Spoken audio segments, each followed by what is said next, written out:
Hi, I'm CT Fletcher, the world's strongest drug-free bench presser. You probably don't know me now, but you will. You just wait till it's over with. This is my home. This is where I do my thing. I'm the best, baby. Check it out.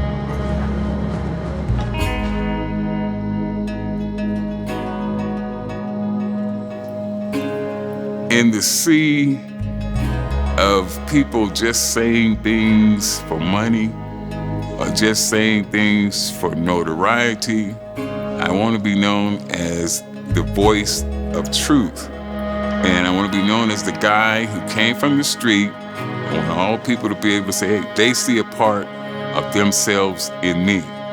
Follow me.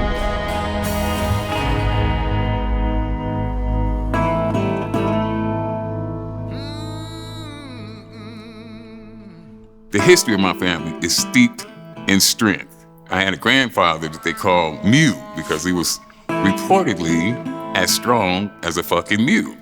They said that this guy went out in the woods one day and his job was chopping wood. So he went out there and he chopped all his wood and he loaded up his wagon. He was headed back to the mill with his wood and the fucking wagon got stuck in the ditch and the fucking mules couldn't get it out. They couldn't pull it out. So Grandpa Mew went around to the front of the wagon and he said, unhitch them bitches. Unhitch the fucking mules, grab the harness, put it around itself, and pull that fucking wagon out of that ditch. I've been hearing stories like that ever since I can remember. So strength was a very, very, very big thing in my family.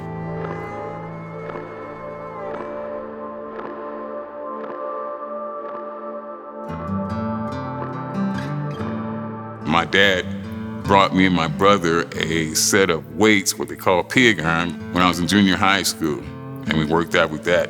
That was my first initial introduction to weightlifting. I was hooked at the admiration that a pair of bigger than normal arms got you. That's what hooked me.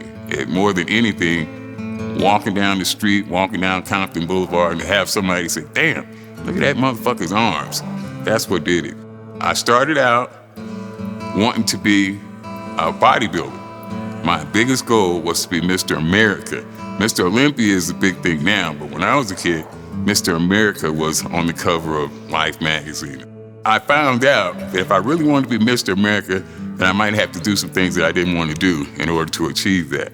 So I knew I was strong. I knew I was strong from birth. I turned to powerlifting. Started out as a powerlifter. Greatest drug-free bench press of all time. After my open heart surgery, I had no choice. I couldn't, lift 700 pounds no more. The doctors told me I would never lift weights again. And I said, fuck you, I'm gonna find some way to do it.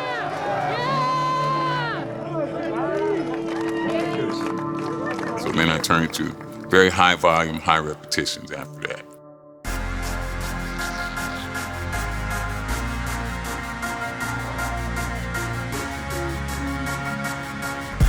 My method is always the same.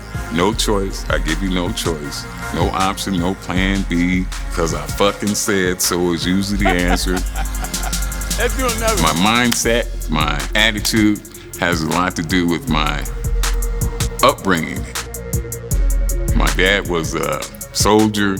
He was also a preacher, and he was also a very child abusive motherfucker. So he abused the fuck out of me, so he also gave me no choice. Same thing in the military. Drill sergeant never woke me up in the morning and said, Mr. Fletcher, would you please do this? He said, get your fucking ass up and do it. If you ever had the nerve to say why, his standard answer, my drill sergeant and my dad, was because I fucking said so. That's why.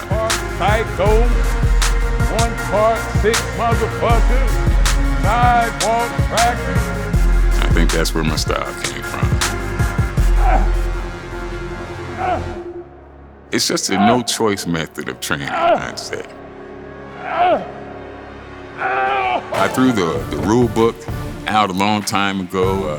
A lot of guys study and they come up with formulas on what's the perfect amount to do and volume and all types of things like that.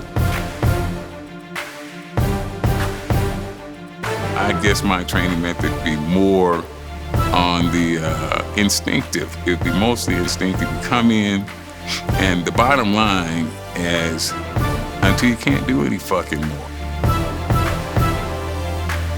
Ask me, what CT, how many reps did I do? When you leave the fucking gym, you should be drained. You should have a hard time making it to your car. I don't care what your level is or how much ability you have, just make sure that you leave every fucking thing that you have on that gym floor. Oh, fuck. Fucking Marine. God damn it. There's a satisfaction that comes with knowing that you gave your all. Even just like a fighter, even if he loses the fight, but he knows that he did every fucking thing that he could in his power to win that fight, then there's a certain satisfaction with knowing that you gave your all. The big thing that they say is, my method is overtraining. And I'm saying overtraining is a fucking mythical creature like a fucking unicorn. It don't goddamn exist unless you're looking or reading a fucking fairy tale. Overtraining is a fucking myth, and you heard it here first. The human body is capable of amazing fucking things. Just try it, you dumb motherfucker. Try it for yourself and you'll see. Don't put no limitation on yourself. Push your motherfucking self and see what happens. Just see what happens. Prove me wrong. Try it out. It's very hard to hold your gut in and do dips at the same time. It's not pretty. When you eat as many double cheeseburgers as I do, it's important. I used to eat any and fucking everything because I felt like that is what it took to maintain my size. I had to eat stupid quantities of food in order to maintain the size. That's what I didn't know any good. I just want to be two things. Big and strong.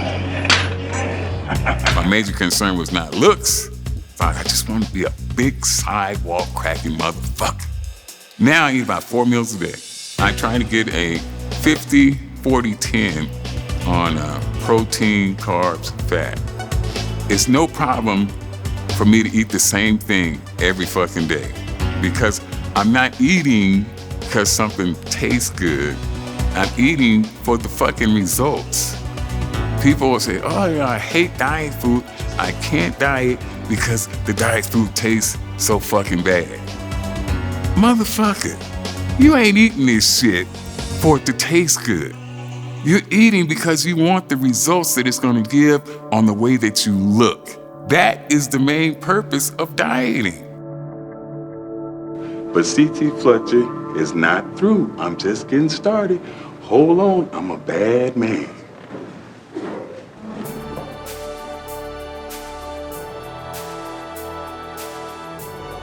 I question myself a lot growing up as a kid, in an abusive home. Why did I have to live in fear every day? Why, when my dad's keys would jingle in the front door, I'd be like, fuck, I had to go hide. Why did this happen to me? I used to ask all the time, why this happened to me? And then later on, when I had the open heart surgery and I'm, not able to breathe, I had to sleep with my back up against the wall for 6 months. I was sitting on the floor. I couldn't lay in the bed. I couldn't lay flat because if I did, I would suffocate. I used to ask myself, why? Why did this happen to me? Why did I have to go through all this? Why? And now the answer is clear. My purpose is to try to help somebody else. When the people come and they tell me that I heard your story, I heard how you went through the child abuse, I heard how you came back from your injury, and then that gave me the push, that gave me the drive to get through something.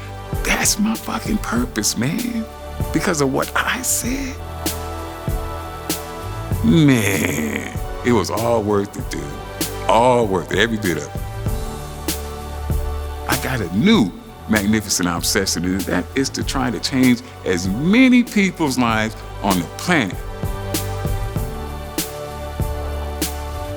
The most powerful motivational speeches that I have ever heard came from people who told me I couldn't do something. I was bound and determined to show them that I could. For more articles and videos just like this one, keep coming back to Bodybuilding.com.